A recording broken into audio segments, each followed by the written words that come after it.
July is almost over, and the one thing that has been pressing on my mind is to fulfill the month of July's Make Bread 365 challenge. And that's what we're gonna do today. We're gonna start that process today. It's a baguette, so we're gonna learn how to make baguettes. Truth be told, I've never made a baguette. I don't know this recipe, I've never done it, so we're gonna go through it together. I chose a recipe that was pretty simple, less time and hands-on intensive, and minimal ingredients. So we're gonna try this out and see how it works. So the recipe calls for 6 cups of all-purpose flour, 3 cups of lukewarm water, 2 teaspoons yeast, and 2 teaspoons salt. I've already got some flour in here. I used my mock mill about, I don't know, 10 minutes ago, and I ground up 4 cups of soft white wheat. If you're not familiar with the mock mill and the different types of wheat that you can grind, I will link a video above so you can kind of get more information that way. But I chose the soft white wheat because it's a softer wheat. Hard white wheat is typically what's used for more of those denser breads, those harder breads. And soft white wheat is for things like pancakes or waffles, things that don't have to have a lot of bread structure, a lot of gluten structure. The baguette, in my opinion, kind of falls halfway in between there. And I really wanted something with a fluffy, light, chewy center and not too hard. So I've got 4 cups of soft white wheat. I'm gonna cut that in with 2 cups of all-purpose just to give us our 6 cups total. This is also new for me to do a recipe that is going by volume with its measurements and not by weight. Normally I'm weighing out my ingredients and not measuring, especially the flour, right? Not measuring with a cup or half a cup. So this is kind of new to me too, because I prefer to measure it by volume. But again, breaking out of the norm here and trying something new, because again, I don't want making bread or any even type of bread product to be a daunting task for myself or even for you. The whole point of this series is to learn how to make your own bread products and not be dependent on the store for them. All right, so I've got my 6 cups. I'm gonna add in 2 teaspoons, sorry that banged against the bowl there, 2 teaspoons Redmond real salt. I've got my 3 cups of chlorine-free lukewarm water, and I'm gonna add in 2 teaspoons yeast. I'm gonna add that into the water first, just to help rehydrate the yeast. The recipe actually just says to mix everything together, but I like to get my yeast a little bit hydrated first. So the recipe also says to start this process at night, and it is 9:20 in the morning, Saturday morning. So you do what you can. I'm actually just gonna let this sit overnight. And so we're gonna mix this into like a shaggy dough ball, cover it with some plastic wrap, and leave it on the counter. And it's gonna stay there anywhere from 12 to 24 hours is what the recipe says. I think it says 12 to 20. I'm gonna push it, probably go 24. So we're gonna let this kind of ferment, bulk up and ferment on the counter. And tomorrow we'll shape our loaves and bake it. And I'm gonna show you something kind of exciting to me of which I'm gonna use this for. So August is coming. The 3 Rivers Challenge comes in January and February, but the Every Bit Counts Challenge comes in August. And that's really where every day you're putting something up, whether it be freezing, dehydrating, canning, I guess you can even say freeze drying, fermenting. There are a ton of different options you can do with this. It can be anything from even cheese making to preserving that milk into cheese, or it can be drying your herbs that you're growing on your back deck. So every day we're doing something to put up for the winter And that's what I'm gonna be doing, just kind of as a kickstart. We're not in August yet, but with this baguette that we're gonna bake tomorrow, I'm gonna do something to kind of kick off the Every Bit Counts challenge just a little bit early and do something fun to enjoy later on this winter. All right, I think our yeast is nice and foamy. Let's mix everything together.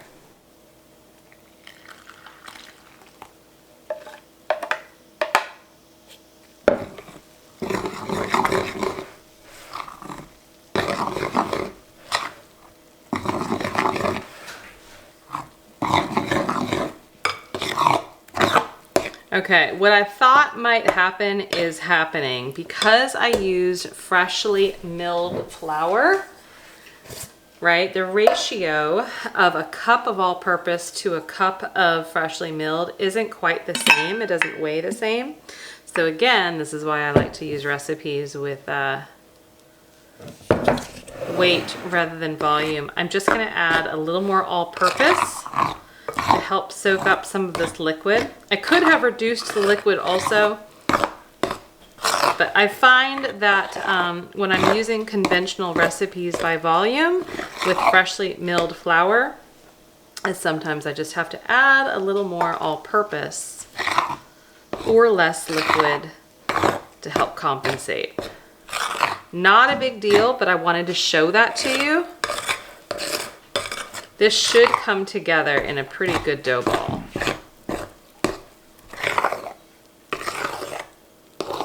Okay, it's a pretty sticky dough, but I think I'm good with how it's come together. I put about a cup and a half, maybe a little bit more of extra all-purpose flour in, and it is supposed to be sticky. We're just gonna see. Obviously, I'll be kneading it or putting it together tomorrow with a little more flour on the counter.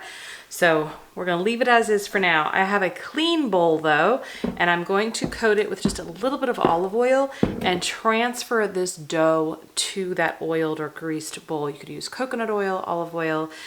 It's just so that I can easily get it out of the bowl tomorrow. Just a little trick when you're working with some of those stickier doughs, to grease a bowl up and then put it in. And you can see, right? It even helps it from sticking to your hand so much.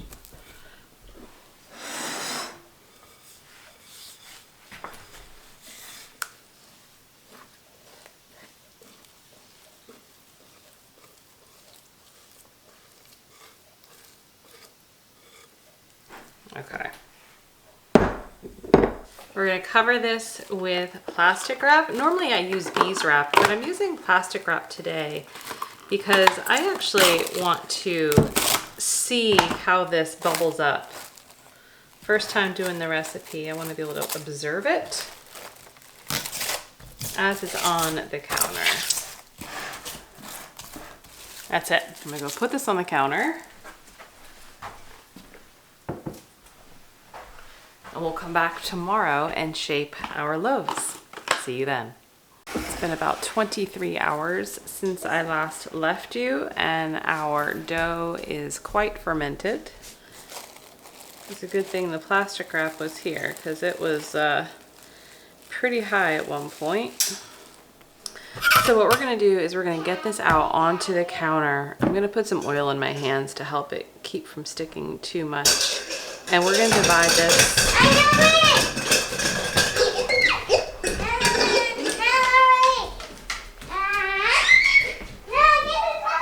It's really early on a Sunday morning, so everyone's here. I'm gonna divide this into probably 3 sections.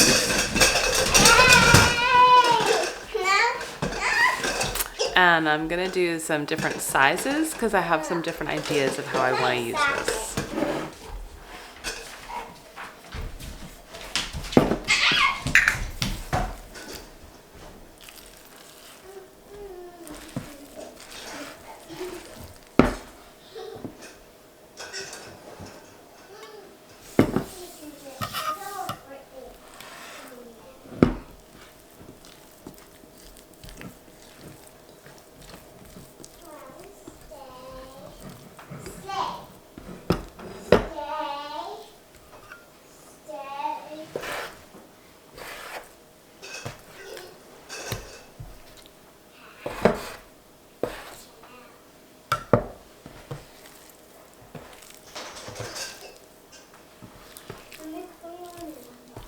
just gonna work with one at a time here. You can see how sticky it is. So we're just gonna kind of spread it out.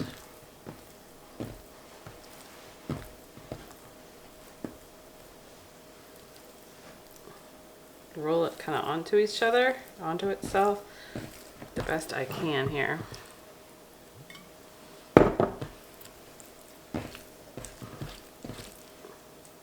The goal is to kind of create like a tension roll.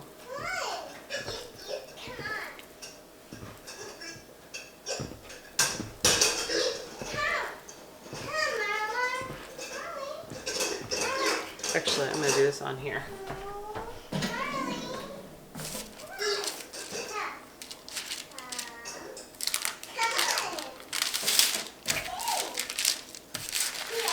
I'm gonna be honest, this is a mess.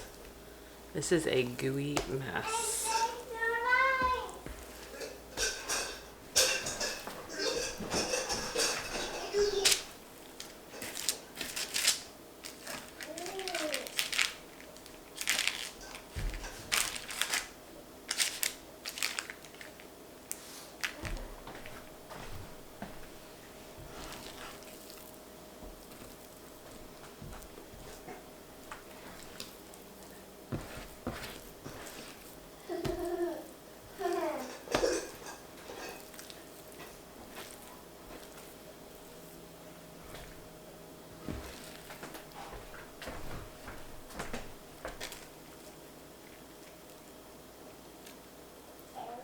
Okay, I'm supposed to score this and then cover this with a towel and let it rise. I am going to preheat the oven to 450. It says to also have a pan on the bottom rack with a cup to 2 cups full of water, and it creates a steam effect to help create a crust on your baguette while still having that soft center. You could use a broiler pan, a sheet pan, but you just want to have 1 to 2 cups of water in it on that bottom rack, and then you're going to put your baguettes on the middle rack.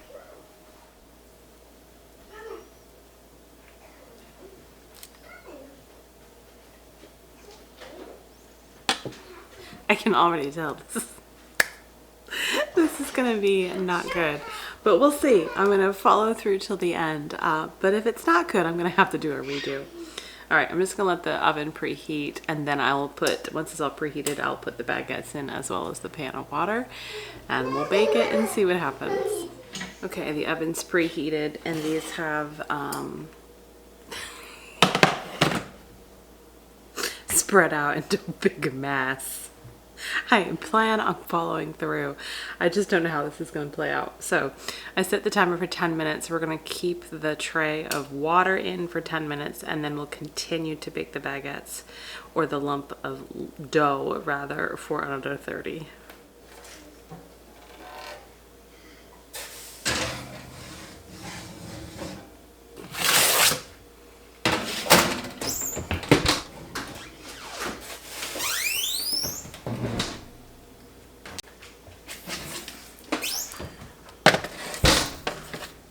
Well, our baguettes are done, and they are beautiful, but flat as a board. So, I think I let it ferment too long. Remember, the recipe had started the process at night, and then it made the baguettes in the morning. So, maybe a 12-hour ferment, and I went 21 hours. So, not the first time I've made, I call them flip-flops. Not the first time I've made flip-flops for bread, but it's not going to go to waste. Worst comes to worst, it could always become breadcrumbs, right? Slice it up, kind of air it out a bit, throw it in your food processor or blender, and you got some really wonderful breadcrumbs to use. I actually have a little tube of my garlic scape butter that I made. If you missed that video, click above, but this is homemade garlic scape butter with homegrown garlic scapes. And so what I'm gonna do is actually at least one of these, maybe two, slice long ways. So I'm gonna slice this in half here, open it up, spread the butter on it, and then I'm gonna wrap it up really well and freeze it, and basically have garlic bread ready to go. The other thing I was gonna do was use this smaller one for bruschetta bruschetta for tonight's dinner. May do that still, but 1, if not 2, is definitely going to become some garlic bread, so I'm going to start that process now.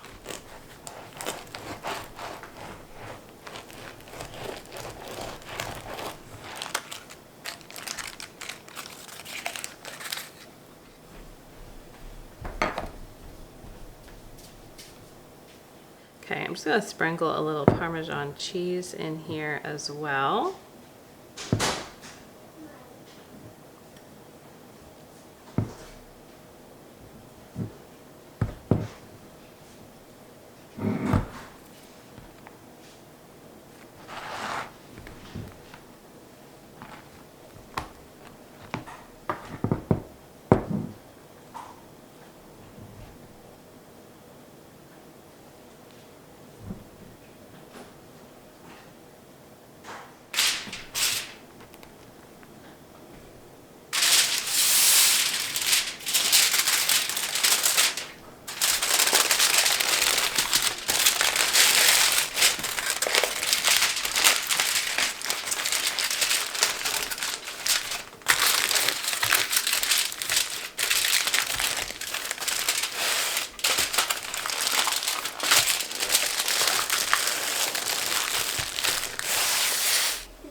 Thank you.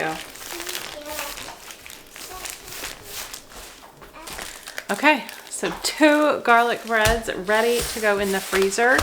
I think I might have a plastic bag that I can put these in, but we will use these this winter for a dinner, and it will be warming and hearty and delicious. A little bit too heavy for a summer meal in my opinion, but these will be perfect for the winter.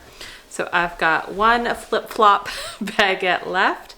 I do think I'm gonna turn this into bruschetta tonight or tomorrow, we'll see. But was this a true success with baguettes? No. No. But I was able to turn it into something that was useful. Do I need a new one yet? Not yet. I'm going to try the baguette, another baguette recipe. I'm going to try doing baguettes again. We are out of time for the month of July, unfortunately, so we'll do it in August. I'll find a different recipe and try something new. I would recommend, I'll link the recipe down below so you can have it. Try it yourself. Try it with a shorter ferment, unlike what I did, and see if it works better. I mean, it has a ton of reviews, so I think it was totally user error and not the recipe. And I will try again next month along with brioche. Brioche is for the month of August. Don't forget to hit subscribe. Stay in touch with what we're doing here on the homestead and through the Every Bit Counts challenge, which also starts August 1st, and with finishing out the bread challenge for 2023. All right, I am gonna go make some breakfast for my family. Take care, stay healthy, stay well. Bye! Bye-bye.